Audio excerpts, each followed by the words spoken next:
Voici votre principale édition d'information sur la 95 FM à Radio Nour, présentée par l'équipe de Mai, Maël Manomba, Adiza Adamou, Ida Ibinga.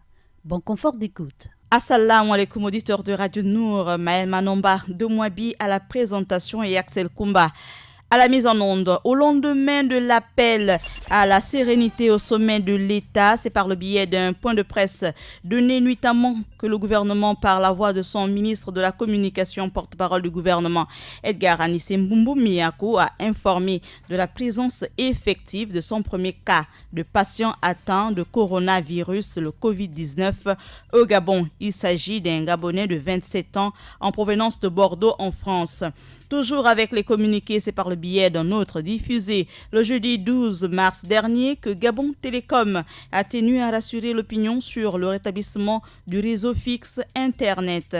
Après avoir passé près de 3 décennies à la tête de l'archevêché de Libreville, Monseigneur Basile V, en retraite aujourd'hui, vient de passer le flambeau à Monseigneur Jean-Patrick Ibamba, ancien évêque de Francéville. 700, c'est le chiffre de notre rédaction.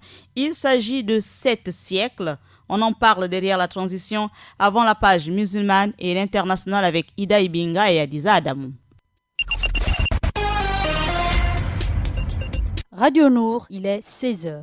Au lendemain de l'appel à la sérénité au sommet de l'État, c'est par le biais d'un point de presse donné nuitamment que le gouvernement, par la voix de son ministre de la Communication, porte-parole du gouvernement, Edgar Anissé Mbumbu Miyako, a informé la présence effective, donc de son premier cas de patient atteint de coronavirus, le Covid-19 au Gabon.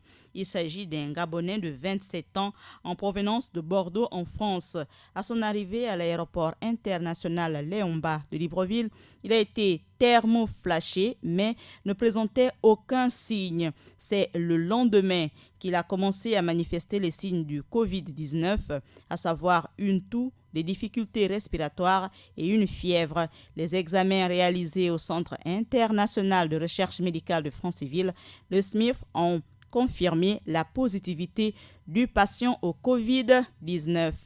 Le patient est actuellement interné à l'hôpital militaire de Libreville dans un état stable. Selon le comité de pilotage de la crise, Libreville compte 100 lits aménagés pour la prise en charge d'éventuels cas.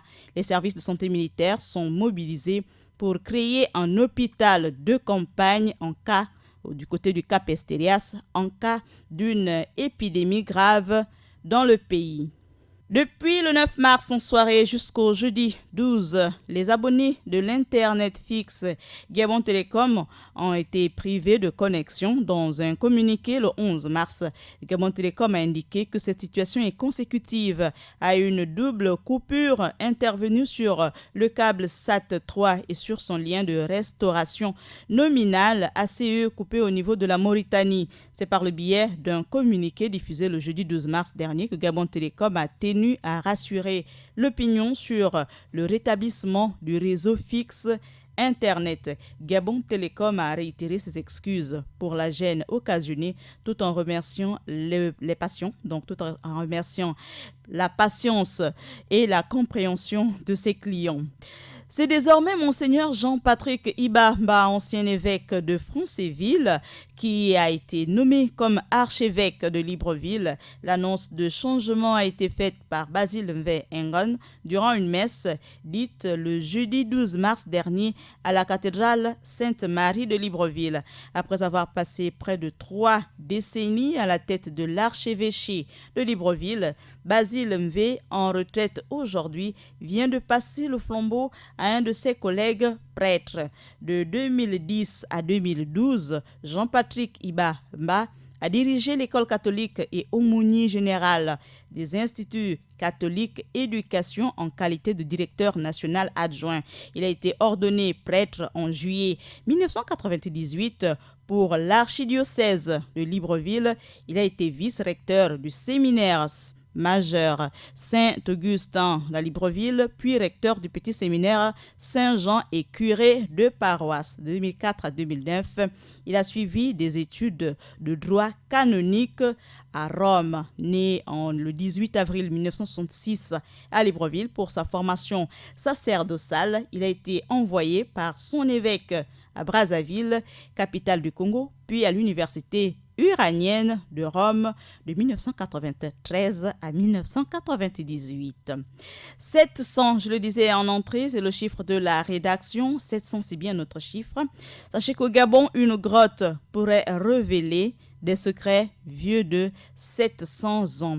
Des anthropobiologistes tentent de faire parler des ossements retrouvés à Irungu afin de connaître le régime alimentaire, les maladies et les causes de décès de leurs propriétaires. C'est au fond d'une grotte cachée dans la dense forêt gabonaise la découverte d'une multitude d'ossements humains datant du XIVe siècle pourrait lever un coin du voile sur l'histoire de l'Afrique centrale encore largement méconnue. Il faut ajouter que c'est fin 2018 que Richard Oslissi, géoarchéologue, a mis à jour donc dans le sud du Gabon cette cavité recelant de nombreux squelettes et objets datant de l'époque médiévale.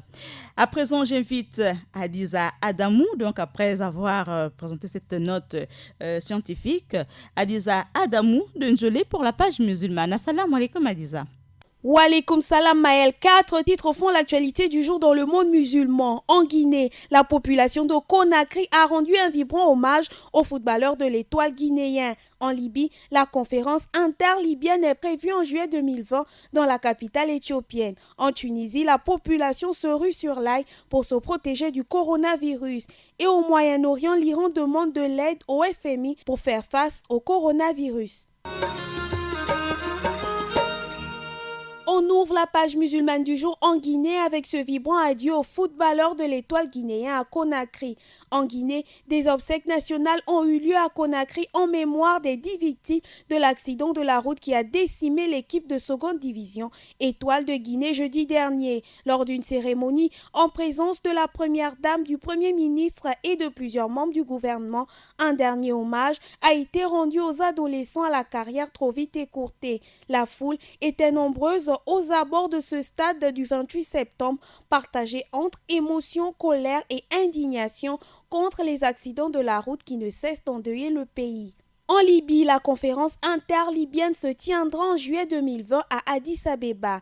La conférence nationale interlibyenne de réconciliation aura lieu en juillet prochain à Addis Abeba, en Éthiopie. C'est ce qu'ont décidé les membres du groupe de contact de l'Union africaine, à savoir les présidents du Congo-Brazzaville, de l'Afrique du Sud et du Tchad, le président de la Commission de l'Union africaine, les représentants de l'ONU et des gouvernements algériens et d'égyptiens qui étaient réunis à Oyo, au nord du Congo, ce jeudi 12 mars. Les dirigeants africains ont surtout condamné la dégradation du climat sécuritaire en Libye et la violation de l'embargo sur les armes. Le groupe de contact renouvelle sa ferme condamnation des ingérences extérieures de la violence, de l'embargo sur les armes, la présence, l'envoi et l'utilisation des combattants extérieurs en territoire libyen.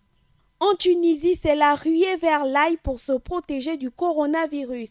L'ail Maël se fait rare sur les marchés en Tunisie et son prix a triplé depuis le début du mois. Selon une croyance populaire, il permettrait de se prémunir du nouveau coronavirus alors que le pays a connu le 2 mars son premier cas et compte aujourd'hui moins de 10 cas confirmés. Les consommateurs se sont rués vers ce condiment aux vertus antimicrobiennes. En 10 jours, Maël, le kilo d'ail est vendu entre 10 et 26 dinars. La peur du virus qui officiellement affecte moins de 10 personnes a poussé les consommateurs à manger davantage et à faire des stocks. Et on clôt l'actualité dans le monde musulman en Iran qui demande l'aide du Fonds monétaire international qui ne lui a pas prêté d'argent depuis 1962.